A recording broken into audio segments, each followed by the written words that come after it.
복음 광야에서 예수를 만나는 17번째 이야기입니다. 오늘은 번제단입니다. 번제단에 대한 말씀을 오늘 나누도록 하겠습니다.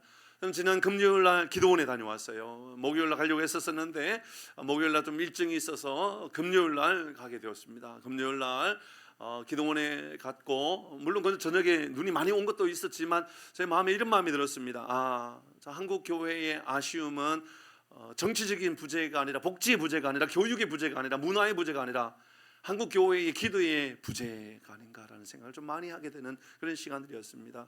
기도원뿐만 아닙니다. 그래서 한국 교회도 마찬가지입니다. 말씀이 뜨거워져야 되고, 기도가 뜨거워져야 되고, 우리의 예배가 뜨거워져야만 함에도 불구하고 이런 연약함들이 우리 한국 사회에 있는 것 아닌가, 한국 교회 안에 있는 게 아닌가라는 생각을 가지게 되었습니다. 여러분 알고 계시다시피 한국의 80년대, 90년대만 해도 기도원의 기도 운동은 이루 가히 말할 수 없을 만큼 얼마나 뜨거웠는지 모릅니다. 정말 성령의 역사라고 하는 그 기도 운동이요, 전 세계에서 이 사례를 찾아볼 수 없을 만큼 뜨거운 기도 운동이 일어났던 게 한국 교회였고 한국 기도원이었습니다. 그러나 지금 한국 기도원의 한 95% 이상은 유명무실한 기도원이 되어버렸습니다. 거의 존재할 이유가 없고 거의 대부분은 폐가처럼 되어가고 있는 기도원이 있고요, 몇몇 기도원 외에는 정기적인 집회도 하지 않는 그런 모습들입니다. 참 안타까운 마음입니다. 그러니까 저는 이제 집회를 참석하기 위해서는 종종 하긴 하지만 가면 홀로 그냥 개인적으로 기도하고 하나님께 은혜를 구하고 돌아오는데요, 그런 생각을 좀 많이 가지게 되었습니다. 오늘은 번제뜰에 있었던 이 성막들에 있는 번제단에 대한 말씀입니다. 그림부터 먼저 보면서 설명 한번 잠시 보도록 하겠습니다. 이렇게 생겼습니다. 첫 번째 그림입니다.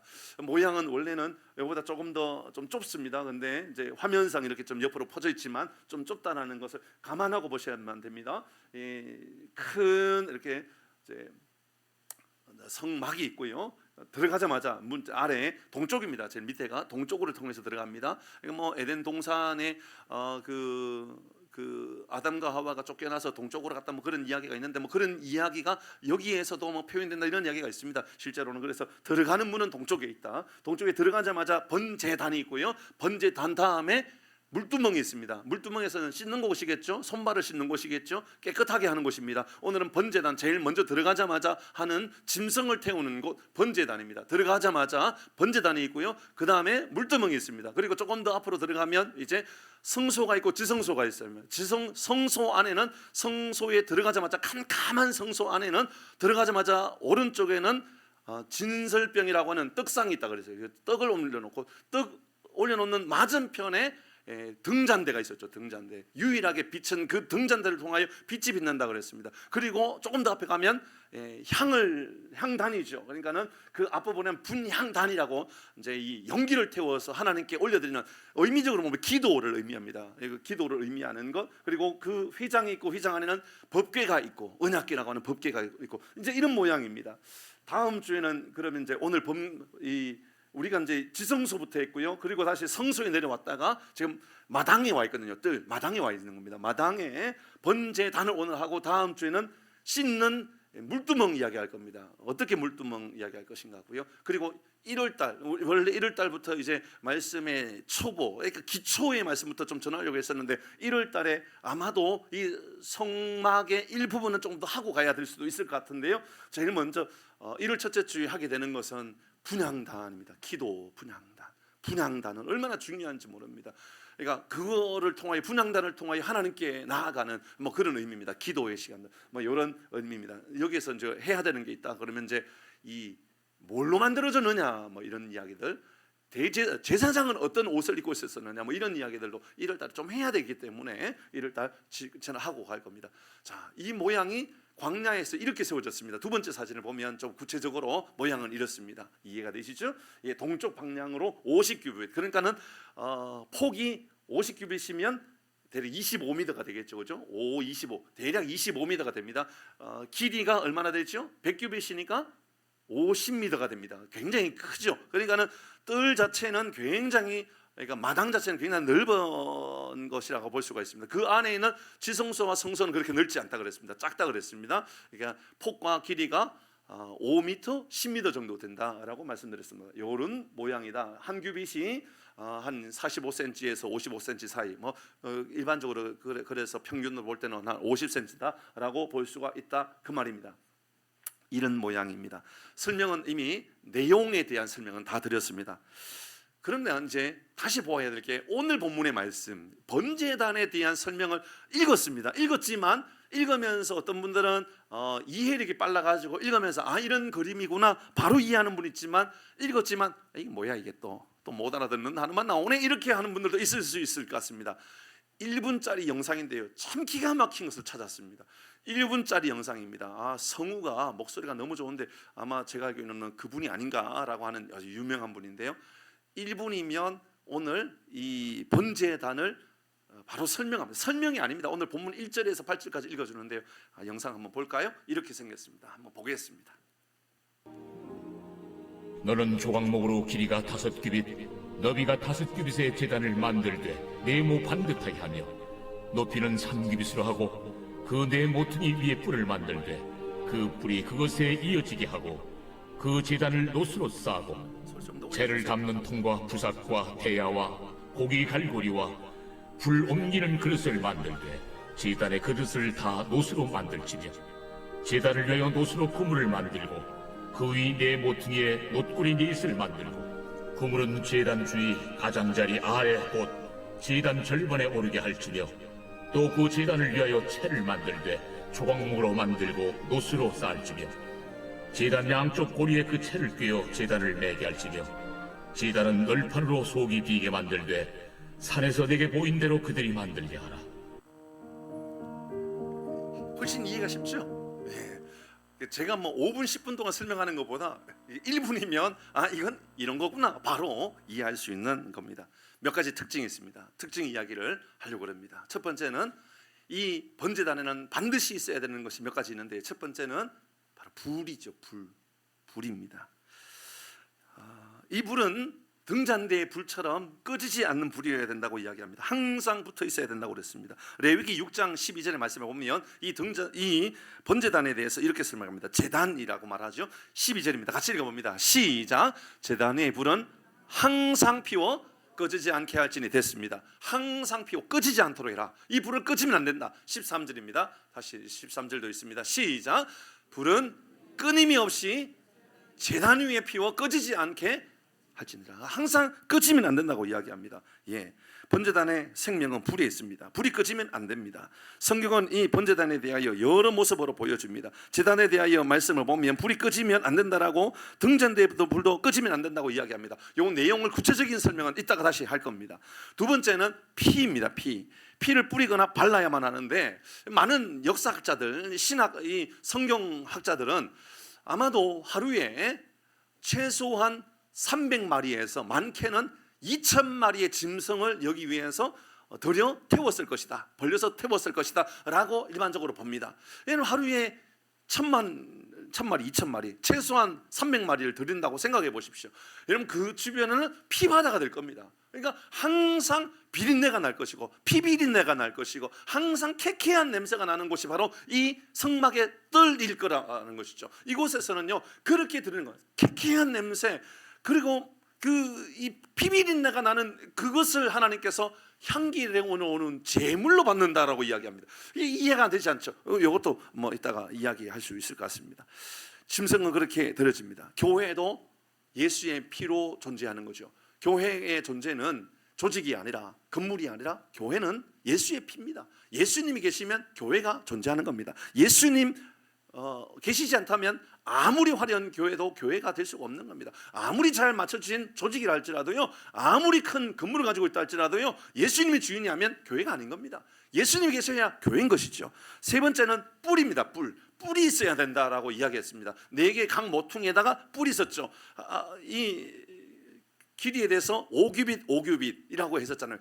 아까 그림이었었는데 한번 볼까요? 다시 그림 한번 보여줄 수 있나요? 이거 다음 그림. 다음 그림, 이 그림을 보면 이 그림은 이게 잘 보이지 않는 그림이지만 잘 모습을 보면 이게 가로 세로의 길이가 5규빗 5규빗이에요. 5규빗이면 2m 50이죠. 2m 50, 2m 50이 되고 높이는 3규빗이니까 1m 50쯤 되는 거예요. 그 정도 높이의 크기인 거예요. 그러니까 여기에 뿔 보이죠? 옆에 내 모퉁이에 뿔이 있었다라고 이야기합니다. 이 뿔도 아주 중요한 의미를 가지고 있습니다. 그 다윗에게는 일반적으로 한 5명의 아들이 등장합니다. 성경에 보면 다윗의 아들은 5명 정도의 아들이 등장하는데 셋째 아들이 압살롬, 다섯째 아들이 솔로몬입니다. 이건 넷째 아들이 등장하죠. 넷째 아들이 아도니아라고 하는 아들이 있습니다. 넷째 아들. 아도니아가 많이 등장하지는 않지만 아도니아가 등장하는 부분이 있습니다. 아도니아가 볼 때에는 형은 죽었습니다. 이미 압살롬은 반역하다가 죽었어요. 압살롬이잖아요. 죽었어요. 이미. 압살롬이 이러면 너무 좋은 이름인 거 알죠? 압살롬이라고 우리가 이렇게 좀 비하듯이 말하지만 압살롬만큼 좋은 이름이 없어요. 압샬롬. 뭐죠? 아브라함. 아버지. 샬롬의 아버지가 되라. 평강의 아버지가 되라. 다윗이 볼 때에는 자기 전쟁하고 늘 그렇게 살아간 게 너무 힘들고 어려웠던 거죠.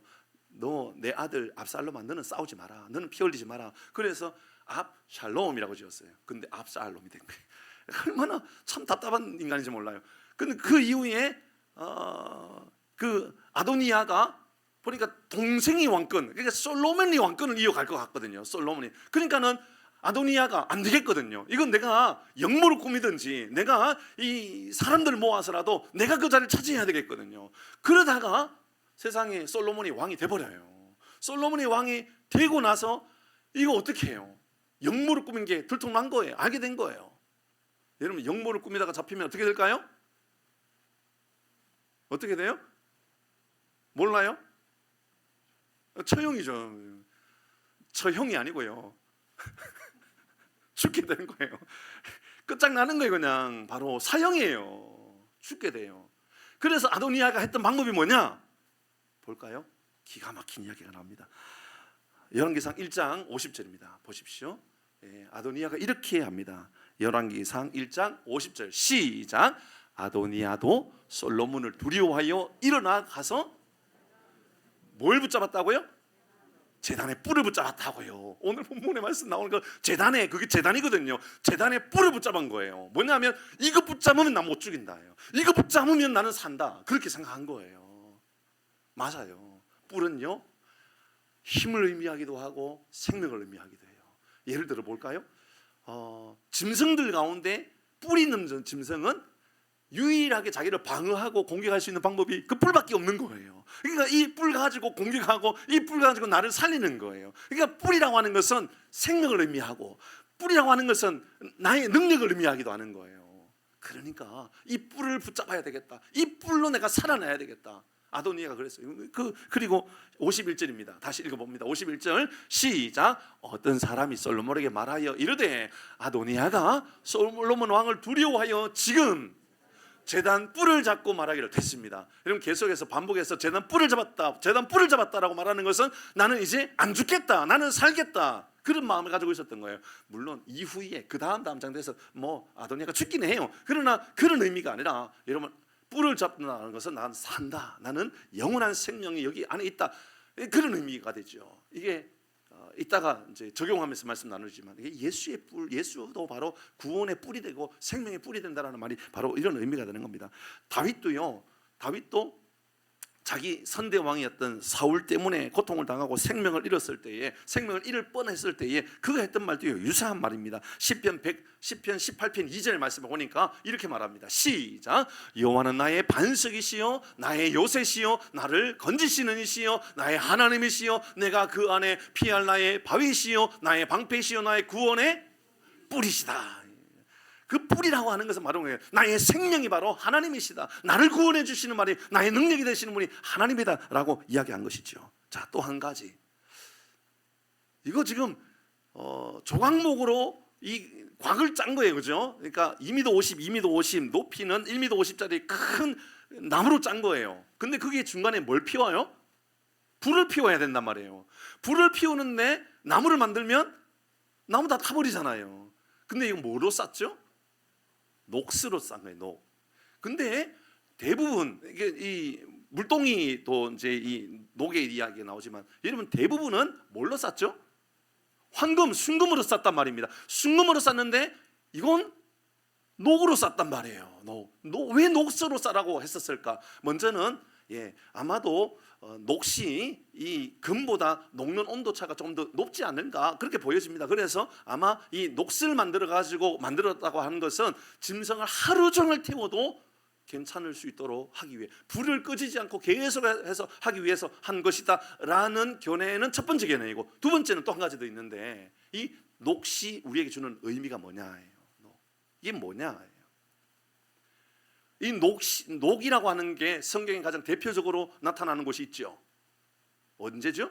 출애굽을 할 때 뱀에 물렸을 때 높이 들려졌던 놋뱀. 예수님이 십자가를 의미하죠. 놋뱀을 바라볼 때, 이게 놋뱀이라고 하는 것은 저주를 의미하고 놋뱀이라고 하는 것은 사망을 의미하지만 거기에 달리신 예수를 바라보면 생명을 얻게 된다. 그러니까는 이 놋으로 만들었다라고 하는 것은 바로 재앙을 의미하는 거고 심판을 의미하는데, 그런데 그 안에 태워질 때 태워짐으로 말미암아 영원한 생명을 얻게 된다라고 하는 것을 알려주는 말씀이라 볼 수 있는 것이지요. 요한복음 3장 14절입니다. 봅니다. 그래서 이 말씀이 여기서 나와요. 잘 보셔야 돼요. 14절 시작. 모세가 광야에서 뱀을 든 것 같이 인자도 들려야 하리니. 모세도 들려야 되는 것은 나도 들려야 된다. 예수님이 십자가에 죽으셔야 된다. 15절 시작. 이는 그를 믿는 자마다 영생을 얻게 하려 하심이라. 그리고 나서 예수님 말씀하십니다. 16절 시작. 하나님이 세상을 이처럼 사랑하사 독생자를 주셨으니 이는 그를 믿는 자마다 멸망하지 않고 영생을 얻게 하려 하심이라. 아멘. 예수님께서 말씀해 주시는 복음, 우리가 너무너무 잘 알고 있는 요한복음 3장 16절 이전에 나오는 이 복음의 메시지는 누구를 바라봐야 되는가? 높이 들려져 있는 놋뱀을, 저주를 받아 심판받았지만 그것을 믿는 마다 영원한 생명을 얻는 것처럼 번제단에 태워질 때에 우리 자신을 태워야만 하고 우리의 인생을 태워야 되고 우리 안에 있는 악함들을 다 태워야 되지만 그 안에 짐승을 대신 태움으로 말미암아 저주는 여기에 임하였고 우리는 생명을 얻었다라는 것을 여기에서 알려주는 것이죠. 자, 여기까지가 먼저 이 의미들입니다. 그런데요, 여기에 사용됐던 기구들도 몇 가지 나오죠. 기구들 볼까요? 3절, 오늘 본문의 3절에 보니까 여기에 사용되어졌던 여러 가지 기구들이 있습니다. 오늘 본문 3절입니다.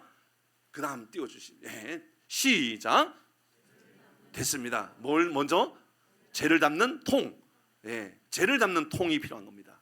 왜냐하면 하루 종일 짐승을 태우다 보면 나무의 재라든지 짐승의 재가 얼마나 많이 만들어지겠어요, 그죠? 그러니까 그것들, 그 재를, 그것을 다 모아야 되는 통이 있다라는 거예요. 통. 재를 담는 통.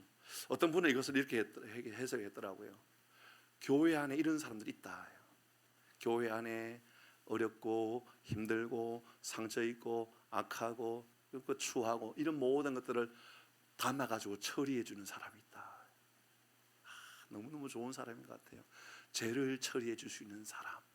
그렇죠? 여러분은 어떻습니까? 죄를 만드는 사람입니까? 죄를 처리해 주는 사람입니까? 예수님은 우리의 모든 죄를 처리해 주는 분이셨는데 우리는 죄를, 내 인생에 있는 모든 죄를 처리해 줄 수 있는 죄를 담는 통의 역할을 좀 하고 있는지 모르겠습니다. 그 다음에 부삽, 죄를 들어서 통에 담아야 되는 부삽이 있어야 되고, 그 다음에는요 대하가 있어야 됩니다. 대하는요 짐승을 담아서 가져와야 되는 짐승 담는 대하도 있어야 되고, 그 다음에요 고기 갈고리가 있어야 돼요. 고기를 들게 되는 고기 갈고리가 있어야 되고, 또 불 옮기는 그릇. 불 옮기는 그릇이 뭘까요? 불씨를 관리하는 거예요. 불씨. 뭐냐면 성경에 보면 한 42번에 이어서 계속해서 이 성막이 옮겨지잖아요. 이상하잖아요. 그래서 이상할 때마다 불통 전체를 들고 갈 수도 없잖아요. 어떻게 가져가겠어요? 그것 가져가는 게 아니라 불씨를 가져가는, 그러니까는 불 옮기는 그릇이 있다고요. 여러분, 우리는 불 옮기는 그릇의 역할을 하고 있어야 되는 거죠. 우리는 우리 안에 있는 성령의 불, 은혜의 불을 옮겨주는 사람이 되는 거예요. 그 불이요 화를 의미하는 게 아니고요, 막 분노 이런 게 아니고요, 정말 은혜를 흘러보내고 감사를 흘러보내는 이런 사람이 우리의 역할이어야 된다는 거죠. 자, 여기까지가 먼저 특징들과 먼저 그리고 기구들에 대한 말씀을 드렸습니다. 여기에 이 말씀을 통하여 우리가 마음에 삼아야 되는 한 두어 가지 정도, 충분히 훨씬 더 많은 교훈을 찾을 수 있지만 한 두 가지 정도만 교훈을 찾으려고 그래요. 첫 번째는요, 불에 대한 이야기를 좀 해야 되겠어요. 교회는요, 불이 끄지면 안 된다는 거죠. 교회는 불이 꺼지면 안 됩니다. 제단에 불이 꺼지면 안 됩니다. 엘리야의 승리는요, 하나님께서 제단을 쌓을 때 하나님께서 그곳에 불을 내리셨기 때문이 아닙니까? 하나님의 불이 내려지는 곳마다 승리하는 것이죠. 문제는 교회에 불이 붙어 있는가가 진짜 중요한 것 아닐까요? 교회가 좋은 교회인가 안 좋은 교회는요, 다른 이유가 없어요.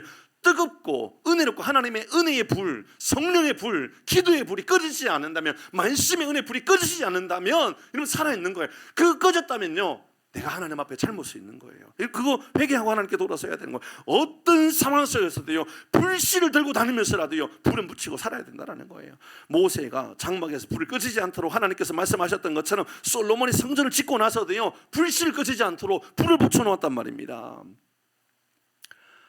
예수님께서 성천하시고 나서 죽으시고 사흘 만에 부활하시고 성천하시고 나서 120명의 제자들, 하나님의 사람들, 예수님의 사람들이 마가 다락방에 모여 기도합니다. 열심히 기도할 때에 성령의 불이 떨어졌다라고 말씀하고 있지 않습니까? 이 교회의 시작은 불이 떨어지는 데부터 시작하는 거예요. 하나님의 은혜의 불이 떨어지고 말씀이 내 심령 막 태우는 역할을 해야 되는 거예요. 은혜가 막 임하였어요. 내 심령이 가만히 있을 수 없는 거예요. 너무 불타가지고 이로 감당할 수 없는 것.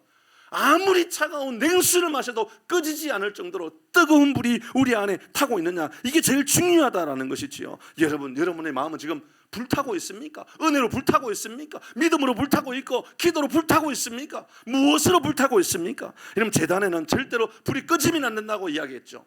이사야가 이것을 경험했어요. 이사야 선지자의 말씀에 보면 6장 5절의 말씀에 보면 하나님께서 이사야 선지자를 부릅니다. 선지자를 부를 때에 먼저 5절 말씀을 볼까요? 이렇게 말합니다. 시작.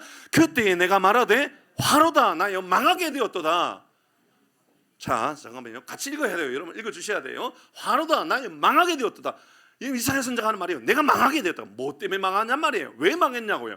이게 우리하고 똑같아요. 우리도요, 이것 때문에 망하게 한다니까요. 같이 있습니다. 나는 시작. 나는 입술이 부정한 백성 중에 거주하면서 됐습니다. 입술이 부정하다고. 입술이 우리 말이 부정하다고요. 말 때문에 상처 입히고 말 때문에 우리 입술은요, 불붙은 말이 돼야 되거든요. 은혜의 말 돼야 되고요, 감사의 말이 돼야 되고요, 기도의 말이 돼야 되는데 그 말이요, 여러분 정말 제대로 된 입술의 말을 가지고 있느냐. 저는 이 한국 사회의 이 탄핵 사건으로 인하여 목회자들끼리 너무 다툼이 많아요. 여러분이 상상할 수 없을 만큼 세상에 목회자들끼리 그렇게 편이 나눠져 있어요. 어떤 목사는요, 죄송해요, 제가 알고 있는 제 동기 목사님 저한테 전화 와가지고 막 이야기하면서 말이야 뭐 대통령 저거 이야기하는데 불편한 이야기 하더라고요. 제가 야당인지 여당인지 우리 장로님도 모르는데 그 사람 내가 야당인지 여당인지 어떻게 알아요? 제가 여러분 그런 얘기 하던가요? 아니 진짜 불 붙어야 되는 것은 은혜의 불이 타야 되고 제단의 불이 타야 되는데 뭔 세상에 불평의 불이 타 있는 거예요. 불평의 불, 원망의 불이 타 있는 거예요. 그래서 그렇게 원망하고 하니까 그러면 그것으로 인하여 당신이 통일을 이루고 있는 거예요. 하나님 우리에게 말씀하고 있는 은혜로 말미암아 우리가 연합을 이루고 있는 그런 삶을 살고 있는 거예요. 여러분 그런 통을 하면 제가 어떻게 할까요? 전화 끊어요. 뭐 별로 이게 대화도 하지 않아요. 예 알았어요, 제가 일이 있어서 끊을게요. 끊어버려요 그냥. 왜요? 별로 유익하지 않는 거예요. 유익하지 않아요. 여러분은 어떤 입술입니까? 여러분 이사야 선지자가 말해요. 나는 입술이 부정하고 백성 중에, 입술이 부정한 백성 중에 나도 부정하고 사람들 다 부정하고, 이 나라하고 좀 비슷한 것 같아요. 어떤가요? 저는 이 나라 좀 비슷한 것 같아요. 비슷한 구성이 좀 있긴 한 것 같아요. 그때 하나님이요 이사야 선지자에게 이렇게 이야기합니다. 같이 합니다. 6절 시작. 그때의 그 스랍 중에 하나가 부젓가락으로 어디에서요? 오늘 지금 뭐 하고 있죠? 제단 이야기하고 있어요. 제단에서 시작. 집은 바 핀숯을 손에 가지고 온 내게로 날아와서, 이러면 제단에서 불을 가지고 온 거예요. 천사가 제단에서 불을 가지고 온 거예요. 뭐 하려고 그 제단에 불을 가지고 왔을까요? 7절입니다. 시작. 그것을 내 입술에 대며 이르되 보라, 이것이 내 입에 닿았으니 악이 장하여졌음. 네, 제가 사여졌느라. 사랑하는 교회 여러분, 불로 입술을 태우시길 바랍니다. 마음을 좀 태우세요. 교회는요, 이거 태우는 역할을 하는 거예요. 회개의 바람 끊임없이 일어나야 되는 거예요. 오늘 이 시간에도요, 사실 우리는 끝나고 마지막에요, 회개 기도할 거예요. 회개. 하나님 태워 주옵소서. 마음을 태워 주옵소서. 하나님 내 입술을 태워 주옵소서. 내 인생을 태워 주옵소서. 악한 모든 거짓들을 태워 주옵소서. 사랑하는 교회 여러분, 탓하지 말고요, 남 탓할 필요 없어요. 남이 잘 되고 안 되고 뭔 소용이 있어요. 진짜 중요한 건 내 입술이 태워야 되는 거예요. 내 마음을 태워야 되는 거예요. 우리 가정도 마찬가지죠. 우리 인생도 마찬가지인 거예요. 뜨겁게 불타와야 되고 이거 끄지면 안 된다라고 하는 건 한 가지예요. 뭐냐 하면 나를 태우는 일. 짐승을 태우는 게 나를 태우는 일을 하는 거예요. 여러분은 최근 좀 뜨겁습니까? 저는 요즘 많이 좀 뜨거워요. 좀 너무 뜨거운 것 같아서 좀 미안할 때도 있어요. 어떤 사람들에게는. 부산에 가면 수영로 교회라고 있어요. 수영로 교회. 한 40년 정도 전에 정필도 목사님이 개척한 교회죠. 한 회사, 한 목재 공장, 가구 공장에서 교회가 개척되어졌던 수영로 교회라고 있어요. 정필도 목사님 저희 목회를 잘 하셔가지고 수만 명의 성도가 모이긴 했어요. 교회가 계속 지어야 되고 지을 수밖에 없는 상황이 됐어요. 그래서 교회가 본당만 5,000석이 되는 교회를, 엄청난 큰 교회를, 경기 이남에서 제일 큰 교회를 지은 거예요. 짓고 나면 빚이 또 얼마나 많이 생기겠어요. 빚이 많이 생겼어요. 빚이 많이 모여도 많이 모이는 만큼 또 빚이 있는 거죠. 빚이 생겼어요. 어떻게 하면 해결할 수 있을까? 그래서 아이디어를 모으기 위하여 부목사들 다 데리고 워크숍을 간 거예요. 뭐 기도원에 이제 수련회 가던 것처럼 워크숍을 간 거예요. 뭐 부목사가 워낙 많으니까 그렇게 이제 모두가 다 모이는 자리에 그때 하필이면 그때 참석했던 부목사 중에 미국에서 MBA 석사를 했던, 그러니까 경제학 석사를 하고 목사가 되었던 부목사님이 있었던 거예요. 똑똑하죠. 그러니까 같이 다 있는 자리에서 묻는 제 아젠다를 주는 거예요. 숙제를, 과제를 내는 거예요. 뭐라고 냈냐면, 자, 우리 교회가 이제 뭐 꼭 우리 교회는 아닌 거죠. 그냥 교회가 건물을 지었다. 큰 건물을 지었다. 어떻게 하면 해결할 수 있을지 한번 연구해 보자. 이거 다 나눠주고 이제 모여서 이제 발표하게 하는 거예요. 그러니까 부목사님들이 뭐 이런저런 얘기 막 하겠죠. 이제 궁금한 건 그 MBA 경제학 학자는 뭐라고 말할까? 이제 그게 궁금한 거예요. 그래서 그분에게 이제 묻는 거예요. 야, 목사님, 자, 우리 교회 온 지 얼마 안 됐는데 저희 단 아젠다를 냈는데 어떻게 하면 됩니까? 그러니까 그분이 아니나 다를까 정말 명쾌하게 이제 이렇게 묻더라는 거예요. 빚이 얼마입니까? 그러니까 빚 얼마 이렇게 기록하고, 몇 명 모입니까? 몇 명 기록하고, 일주일 한 달에 헌금은 얼마 들어옵니까? 얼마 들어오고, 매우 구체적으로 모든 상세한 내용들을 다 기록한 거예요. 목사님 조금만 기다리십시오. 그러니까 이제 이분이 따로 자리를 만들어갖고 막 열심히 연구하면서 돈은 어디에서 빌려야 되고, 어떤 금융에서 빌려야 되고, 어떻게 뭐 갚아야 되고, 뭐 원금 상환은 언제부터 해야 되고, 몇 년 안에 갚고, 모든 내용을 싹 다 정리해가지고 자, 이제 발표하는 거예요. 목사님께. 목사님, 제가 방법을 찾았습니다. 우리 교회는 빚은 몇 년 안에 다 갚을 수 있을 것 같습니다. 설명을 다 하니까는 정필도 목사님 이야기하는 거예요. 아니야, 틀렸어. 은혜에 불이 붙으면 돼. 은혜에 불이 붙으면 되는 거예요. 계산해서 될 문제가 아니라 은혜에 불이 붙으면 되는 거예요. 우리 신비이죠. 이것은 그냥 신비입니다. 이것을 뭐라고 말할 길이 없는 거예요. 수영로교회는 그런 교회예요. 그래서 지금도요, 얼마나 그 교회는 뜨거운지 몰라요. 여러분, 금요일날 우리 기도회에 금요일날 참석하죠.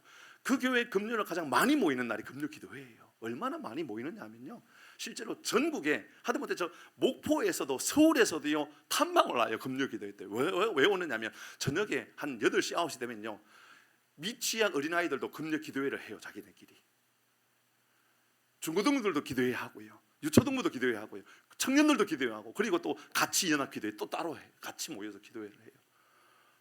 얼마나 뜨거운 은혜의 시간이 흘러가는지 몰라요.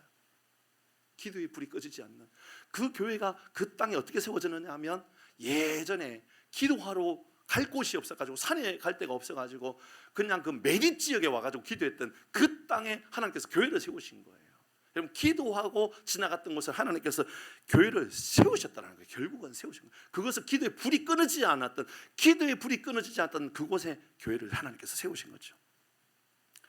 지난주 주일날 우리는 라면을 400상자를 사왔습니다. 이게 참 너무 감동스러워요. 저는 이게 뭐 어떻게 설명할 길이 참 뭐한 거예요 이게. 작년에 300상자 한 박스에 한 11,000 뭐 얼마 해요? 11,380원인가요? 그 정도쯤 해요. 13,000 얼마, 11,000 얼마 하거든요. 300박스에서 이제 400박스, 100박스가 늘어났으니까 대략 보니까 한 120만 원 정도 늘었어요. 120만 원 정도 헌금은 했지만 120만 원 정도, 그러니까 100박스 분량의 우리가 이제 비용이 더 들어가는 뭐 그런 상황이었단 말이에요. 주일날 이제 출발하기 위해서, 가지러 가기 위해서 준비하고 연락하고 또 많이 막힌다 뭐 이런 얘기하고 있을 때 부목사님이 왔다 갔다 하다가 갑자기 허겁지겁 막 제 번호를, 목양실 번호를 누르더니 부터 들어와가지고 흥분한 상태에서 목사님 신기해요, 무슨 일이에요? 이런 일이 아닌데요 그러더라고요. 뭐예요? 그건 천천히 이야기해봐요. 뭔 이야기인데요? 그러니까는 부목사님 하는 이야기가 이런 이야기예요. 우리가 공급받는 이 라면 쪽에서 내일부터 박스당 3,000원씩 할인을 하기로 했대요. 3,000원씩 할인을 하겠다는 거예요. 근데 오늘 주일날 그 가격, 할인한 가격으로 주겠다라는 거예요. 할인한 가격으로 주겠다라는 거예요. 그러면 400박스가 3,000원씩 할인받으면 얼마죠? 계산이 안 돼요? 다시 400박스 3,000원씩 할인을 받았어요. 400박스 얼마죠? 우리 300박스에서 400박스 늘어나면 얼마 더 늘어난다고요? 그때요 하나님 저에게 주시는 메시지예요. 사람들은요 이런 이야기하면 우연히 그럴 수도 있지 뭐 이런 일이 생길 수 있지 않느냐고 하지만 저는요 하나님이 저에게 이렇게 말씀하더라고요. 장로님하고 저하고 아침에요, 그 전주인가요? 그런 생각을 했어요. 우리가 120만 원 늘어나는 거 이거 늘려야 되나 말아야 되나 이거 고민을 사실 했거든요. 장로님하고 하고 있는데 하나님 주시는 메시지 이런 거예요. 너희들은 300박스만 계산해, 100박스는 내가 계산해 줄게.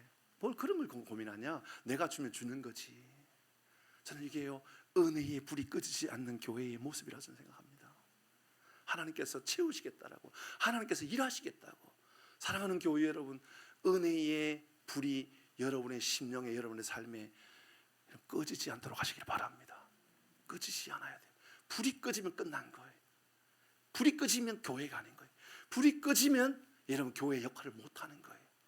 불이 꺼지면 안 되는 첫 번째 있는 곳이요 여러분 입술이라고. 입술. 내 입술이요 하나님 부정적이고 악하고 하나님 비난하고 다 불태워 주시고 감사의 불이 붙게 하여 주옵소서. 은혜의 불이 붙게 하여 주옵소서. 사랑하는 교회 여러분, 우리의 입술이 은혜의 불로 불타는 놀라운 삶을 살아가는 우리 모든 교우들 되기를 주의 이름으로 축복합니다. 제가 꿈꾸는 교회는요 은혜의 불이 꺼지지 않는 교회예요. 말씀이 우리에게 가르쳐주는 교회는요 불이 임한, 성령의 불이 임한 초대교회 오순절 교회의 모습, 그 모습이에요. 사랑하는 교회 여러분, 우리의 가정에도, 우리 교회에도, 우리 민족 가운데도, 우리 기독교 안에도 이 불이 항상 붙어있는 은혜가 있기를 주의 이름으로 축복합니다. 두 번째는요, 이렇게 불이 꺼지지 않기 위한 두 번째 특징에는요 예수님 붙잡고 있어야 되는 거예요. 예수님 붙잡을 때만 교회인 거예요. 조직이 교회가 아니라 불이 꺼지지 않는 예수님의 통치가 임하여서 예수님의 함께하심이 항상 임하는 게 그게 교회인 거죠. 그래서요 오늘 뿔 이야기했잖아요. 뿔. 다윗이 여러분 뿔, 다시 구원의 뿔이라고 말했잖아요. 아도니아가 여러분 분명히 그 뿔을 붙잡을 때 산다라고 그랬잖아요. 그 뿔이 뭐냐라고요. 누가복음 1장 29절입니다. 69절입니다. 같이 읽습니다. 시작. 우리를 위하여 구원의 뿔을 그 종 다윗의 집에 일으키셨으니, 구원의 뿔이 누구냐예요. 예수님이라고. 예수님 구원의 뿔을 잡아야 된다는 거예요. 예수님을 붙잡아야 되는 거예요. 찬송, 이러면 찬양, 여러분 보혈을 지나, 그다음 뭐예요? 하나님 품으로 해요. 보혈을 지나야 하나님 품으로 갈 수 있는 거예요. 보혈을 지나야 나의 죄를 씻기는 예수의 피밖에 없다고요. 예수의 피밖에요. 주의 보혈 능력이 또다. 맞아요. 주의 보혈의 능력이 있는 거예요. 주의 피 믿고, 그게 믿음이라고요. 예수님을 믿는 게 믿음이라고요. 번제단의 불이, 여러분 예수님이라는 거 아시지요? 여러분 예수님의 은혜의 제단 앞에 나가는 것이지요. 이 제단이 살아있으면 교회는 살게 되는 거지요. 민족도요, 교회도요, 제단이 살아있어 산다, 그 말을 하고 있는 거예요. 말씀을 마무리하려고 합니다. 여러분 우리 교회 꺼지지 않는 제단이 되기를 원한다면 여러분, 이 도시가 꺼지지 않는 나라가 되고, 이 나라가, 이 도시가 가정과 사업장에 위대한 하나님의 능력이 임하는 그러한 삶을 살기를 원한다면요, 꺼지지 않는 불을 소유해야 돼요. 꺼지지 않는. 내 입술에 불이 꺼지지 않았는가? 내 입술에 내 삶에 꺼지지 않았는가? 불이 꺼졌다면요, 하나님 앞에 기도하시면 돼요. 은혜의 말씀을 붙잡고 살아가면 돼요. 레위기 6장 8절에서 여러분 9절 말씀부터입니다. 9절 말씀에 부분만 보여드려요. 이 말씀만 보고 말씀 마치지요. 같이 읽습니다. 시작. 제단의 불이 그 위에서 꺼지지 않게 할 것이요. 제단의 불이 꺼지지 않게 할 것이요. 12절입니다. 시작. 제단의 불은 13절입니다. 시작. 계속해서 반복해서 불 꺼지지 마라, 불 꺼지지 마라, 불 꺼지면 안 된다, 불 꺼지면 안 된다 라고 말하잖아요.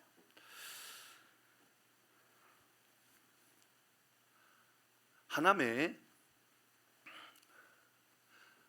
실버 대학을 하는 데가 거의 없어요. 저는 실버 대학을 하고 싶은데 하남에 실버 대학을 하는 데가 잘 없어요.